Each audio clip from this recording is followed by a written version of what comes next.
Welcome to the East Africa Travel Podcast. I'm your host, Charlotte Beauvoisin, author of Diary of a Mzungu. I hope you've been enjoying the first episodes as much as I have. You know, when I'm back home at Sunbird Hill, and I'm travelling back in a couple of days, I'm so inspired by the sounds of nature. And even though I know it's full on and it's intense and it's immersive, listening to it when I'm in Kampala on the back of a boda boda going through the traffic is a whole other experience. It's absolutely mind-blowing. The intensity of the bird calls around me. I feel very lucky that I've been able to capture a little sound of all that nature and that happy environment, and I can reconnect with it so easily by listening to my own podcasts. Anyway, give me your feedback on the first few episodes. It's not perfect, but I'm trying my best. You know I'm new at this, don't you? I've been threatening to launch a podcast for a very long time, since lockdown in fact. It's taken me a lot of work to get to this point, but I'm still making lots of rookie mistakes, so please bear with me on the occasional mistake here and there with the editing. Back in episode 2, I said that we often hear chimpanzees and we occasionally have them in the family compound, but I bet you didn't believe me, did you? But in this episode, I just wanted to share how difficult it is sometimes to work when I'm back home at Sunbird Hill, because there are endless distractions.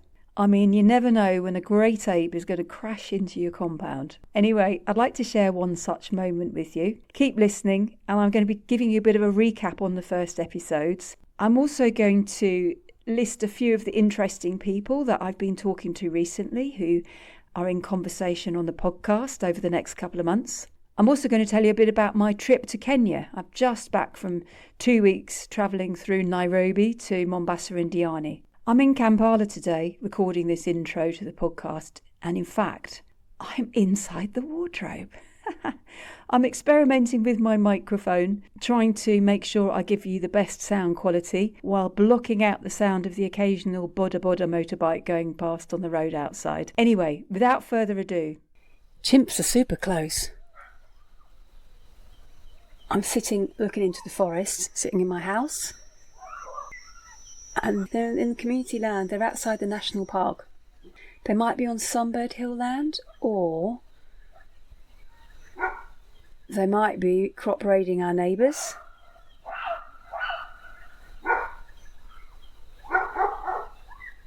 Chimps, dogs. It's very cute when you hear the local kids imitate the chimps. But yeah, I can hear them to the left of me, which means they are most definitely outside the forest. I wonder what's going on.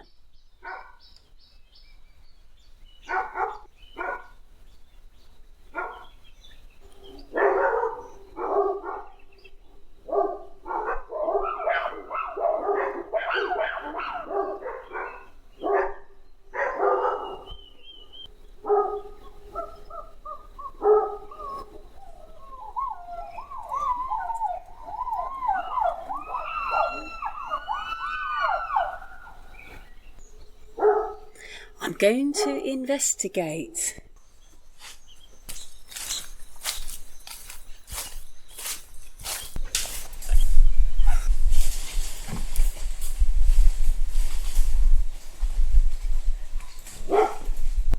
Chimpanzee. Very close to my house. It's amazing how such a big animal can be so quiet. He's jumping up and down on the branch now, trying to disturb the dogs and swinging through the trees. Now he's looking down. He's above the treehouse. It's quite something to see a chimpanzee in such a familiar sight to me. I'm looking out from my balcony, I'm like 50 metres? Less. And there's a chimpanzee scratching its armpit in the tree that the treehouse is built in. He'll fancy that. I know, he's he or she, I can't tell the difference. More scratching. I think he's on his own. Yeah, one of the other dogs was barking, and I think it's such a big... Ooh! Swinging through the tree, the branch collapsed. This is very, very unusual to have chimpanzees in the compound, by the way. And then at a certain point, the dogs scarpered, and they're all hiding under one of the main buildings. My God! Well, I'm sorry you can't see it, and it would be very difficult to capture on video because the sun's gone in, and the chimpanzee is, I'm looking at it through the branches of another tree. I can just about see its outline. The dogs are poised, looking up at the tree. Their tails are erect, they are. Gosh, what a lot of excitement. One of the dogs has sat down now. Here for the duration. And you know what, I'll probably look around and find that there's another couple of chimps up in the tree that I haven't even noticed yet. They're all still here. Who's going to move first? Okay, chimp. Woo!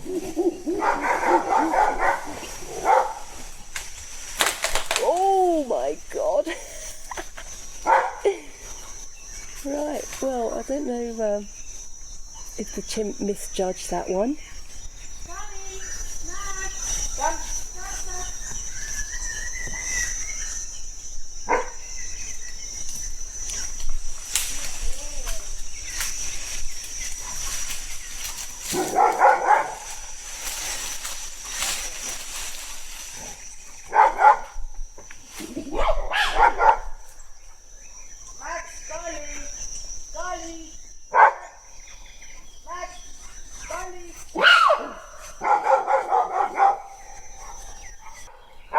Chimpanzee has swung from the treehouse into another tree, another fig tree. Can't see it, but it's still there. We've got 3 dogs barking now.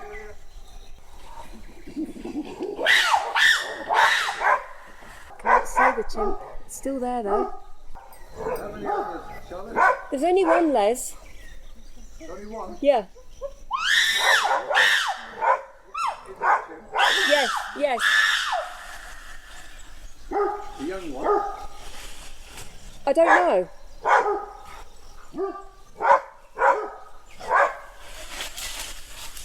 Oh, there he is.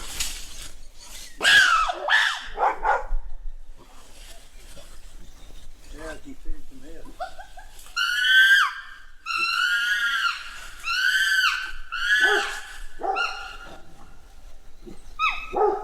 Getting down. Oh, he's still there. He's dropping down the tree. Yeah, I think he's... You see him? Yeah, but he's receding towards the forest. Yeah. Dropped that, eh? I've just watched him or her swinging through the tree house and then across to the other tree. The tree house? Yeah, it was in the tree house because it moves from this fig tree here. This one here? Yeah. This is where they're feeding. Is it really? Yeah. I mean, there aren't many figs left now, but it's been up there and I didn't even hear it come. Oh, yeah. And that's happened the last few days. It's only after they've been there a while and the dogs have disturbed them that I'm aware they're there. Ah. Quite something, wow. So, were there more than one here before? I don't think so, Oh, okay. but there were 4 in the tree the other day. You get the one on film? Yeah, I'm doing a podcast as well. Oh, the podcast of it. Yeah. Wow. Yeah, not quite what Julia wants really, I know. but even she's been excited to see them this close. So, I mean, they're such an exciting animal. Yeah. Thrilling to see them that close in an environment that you're so familiar with. Right. And they've been breaking various branches on tree where the treehouse is. Oh dear. Oh, what fun. Oh, that was a lovely little interlude. Well, wasn't that fun? I mean, when you have that kind of unexpected intervention by nature in your very house, you can understand why you simply have to launch a podcast and share all these amazing stories with you.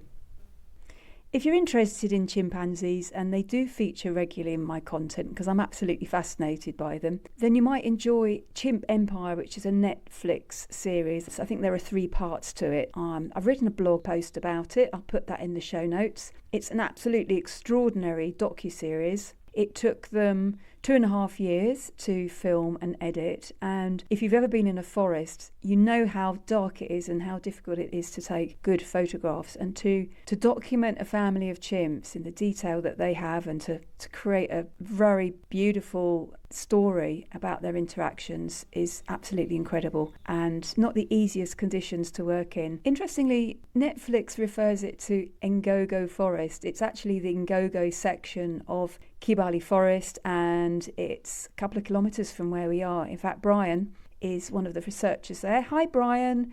Brian is from the local community. He researches chimps, working with the Jane Goodall Institute, I believe, and he is a good friend of Sunbird Hill.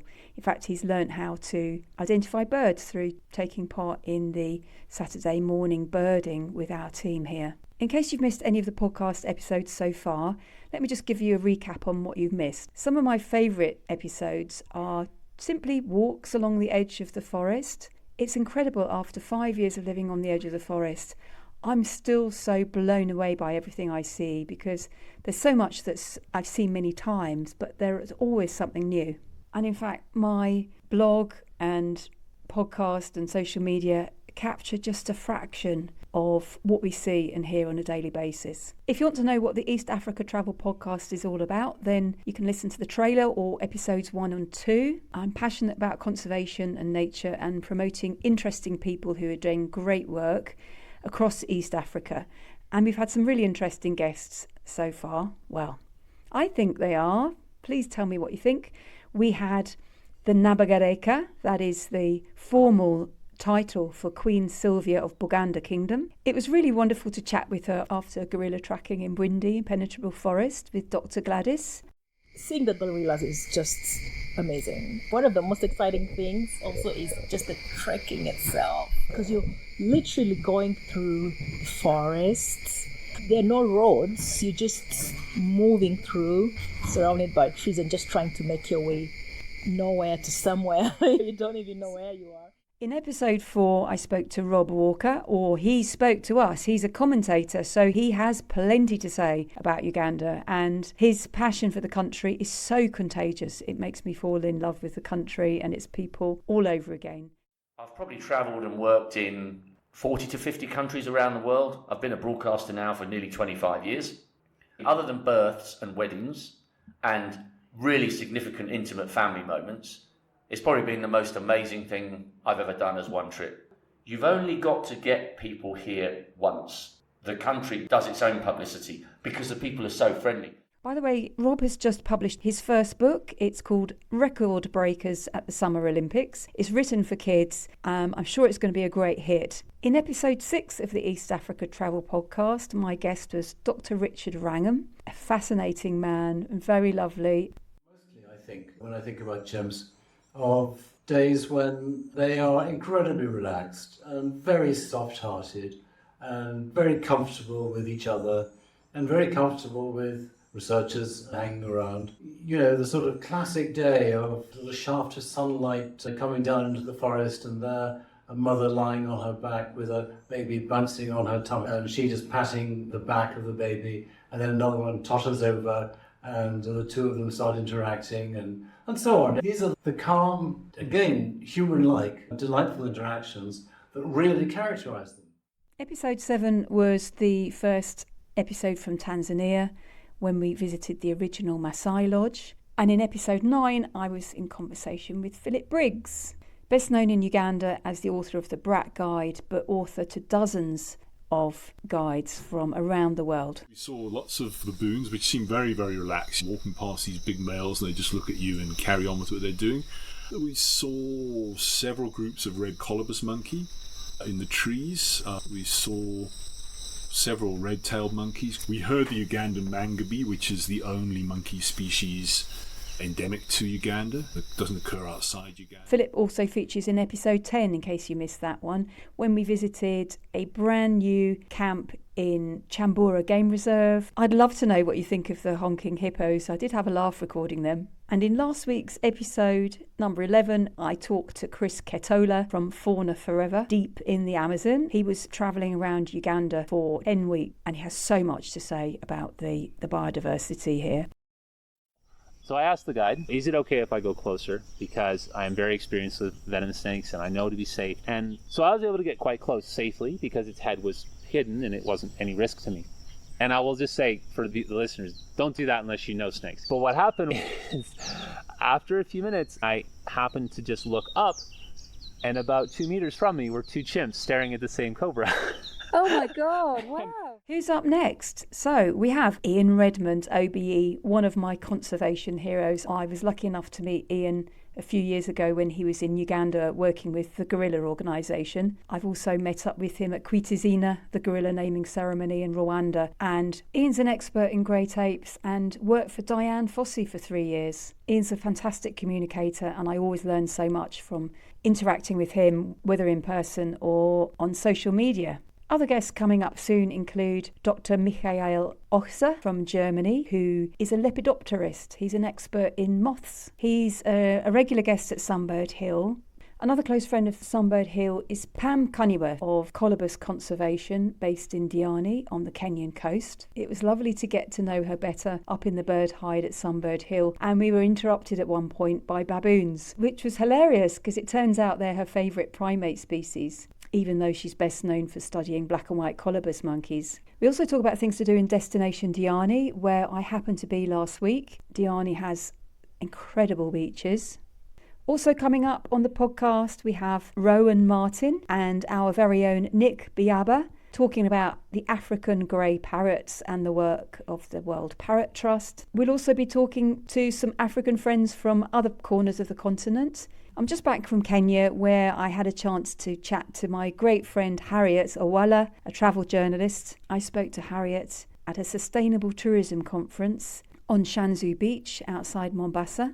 I spent a night in Old Town, Mombasa, so listen out to a future episode all about Mombasa and things to do on that corner of the Kenyan coast. I didn't unfortunately get to talk to my friends at Watamu Marine Association. I really want to invite them on the podcast so we can talk about whale watching and the citizen science you can do with them, going out in the boats, helping to identify dolphins. You might have heard there were serious floods in Kenya some weeks ago, and so my friends were busy rebuilding a camp in time for the summer season. But instead of whales and dolphins, went to a sea turtle festival in Diani and met some young Kenyan conservationists who invited me to watch baby turtles being released into the ocean. That was a really magical moment, and the next day they heard that a turtle had come onto the beach to lay eggs and invited us to help them move those eggs to a safer part of the beach. It's been quite an exhausting couple of weeks actually, and you may have noticed that this episode is a couple of days late. Yes. I decided to travel from Uganda to the Kenyan coast by public transport. Needless to say, it took quite a long time. And it was great fun, actually, to do it in one way anyway. I took a bus from Kampala, which, I don't know, took about 12 hours. Then I took a train to the coast. I took a ferry. That I then went in a tuk-tuk. And of course, a couple of weeks later, I had to do that journey in reverse. But, you know, the good thing with public transport is you got a much better sense of place, and because I travel solo a lot of the time, you meet more people. You know, if you're a couple or your group of friends, you don't always talk to other people, to strangers. And I did talk to lots of interesting people on the way there. On the way back, I think I was a bit tired, and to be honest, perhaps I should have flown. Anyway, I get a lot of questions about how to travel by bus and train. So it was really good research and had a lot of fun on my Facebook page. The Diary of a Mzungu Facebook page had lots of interactions and questions and people coming back to me saying, yeah, I took the train based on your blog of 2018. So that really encourages me to update all that kind of information for you. Anyway, lots to talk about. There will be several episodes from Kenya, all about how to get there, things to do on the coast, particularly at Mombasa and Diani, and an episode dedicated to sea turtles. If you've listened this far, well, congratulations. Thank you very much for listening to the East Africa Travel Podcast, hosted by me, Charlotte Beauvoisin, author of Diary of a Mzungu. It's been wonderful to reconnect with you via the podcast. There are transcripts if you listen on Diary of a Mzungu or Apple, and links in the show notes. But I'd love you to write me a review on my blog, Diary of a Mzungu, or on any of the podcast directories. If you loved this episode, share it with a friend or post it on social media. Thanks for listening.